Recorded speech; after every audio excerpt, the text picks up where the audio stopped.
It's my great pleasure and my privilege to ask you to welcome the Prime Minister, the Right Honourable David Cameron. Thank you. Thank you. Thank you very much for that, and it's great to be back at Base 33.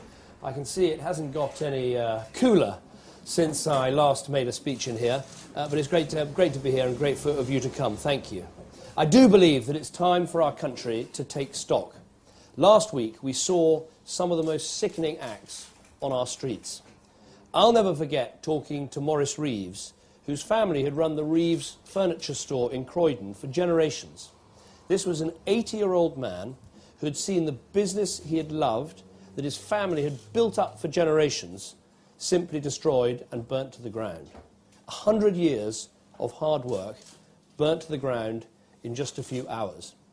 But last week we didn't just see the worst of the British people, we saw the best of them too. The ones who called themselves the riot wombles and headed down to the hardware stores to buy brooms and start the clean-up. The people who linked arms together to stand and defend their homes and their businesses. The policemen and women, the fire officers, who worked long, hard shifts, sleeping in corridors and then going out again to put their lives on the line for the rest of us. Everywhere I've been in this last week, whether Salford, Manchester, Birmingham, Croydon, Wolverhampton, people of every background, colour and religion have shared the same moral outrage and hurt for our country. Because this is Britain. This is a great country of good people. Those thugs we saw last week don't represent us, and they don't represent the young people in our country either, and they will not drag us down. But now the fires have been put out and the smoke has cleared, the question hangs in the air. Why? How could this happen on our streets and in our country? Now, of course, we mustn't oversimplify. There were different things going on in different parts of the country. In Tottenham, some of the anger was directed at the police.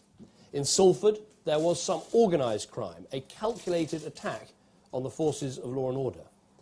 But what we know for sure is that in large parts of the country, this was just pure criminality. So as we begin the necessary process of inquiry, of investigation, of listening and learning, let's be clear.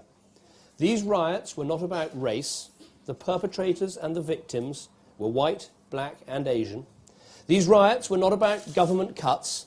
They were directed at high street stores, not at Parliament. And these riots were not about poverty. That would insult the millions of people who, whatever the hardship, would never dream of making others suffer like this. No, this was about behaviour. People showing indifference to right and wrong. People with a twisted moral code. People with a complete absence of self-restraint. Now, I know as soon as I use words like behaviour and moral, people will say, what gives politicians the right to lecture us? Now, of course, we're not perfect. Our marriages and relationships and families break down. We get things wrong. But politicians shying away from speaking the truth about behaviour, about morality, this has actually helped to cause the social problems we see around us. We've been too unwilling for too long to talk about what is right and what is wrong. We've too often avoided saying what needs to be said about everything, from marriage to welfare to common courtesy. Sometimes the reasons for that are noble.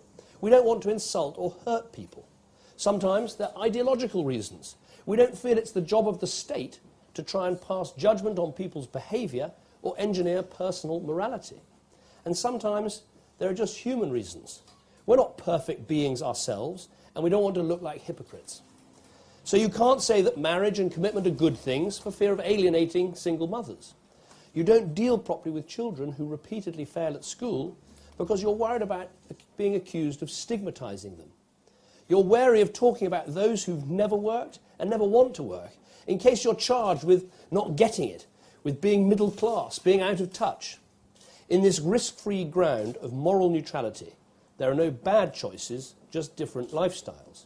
People aren't the architects of their own problems, they're the victims of circumstance. Live and let live becomes do what you please.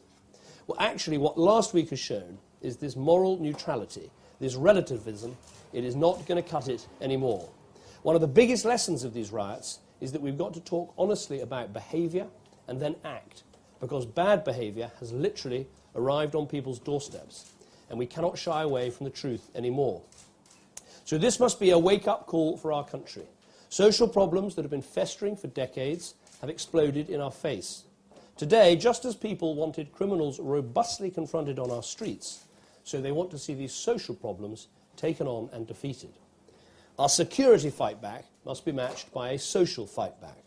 We must fight back against the attitudes and assumptions that have brought parts of our society to this shocking state. We know what's gone wrong. The question is, do we have the determination to put it right? Do we have the determination to confront the slow-motion moral collapse that has taken place in parts of our country these past few generations?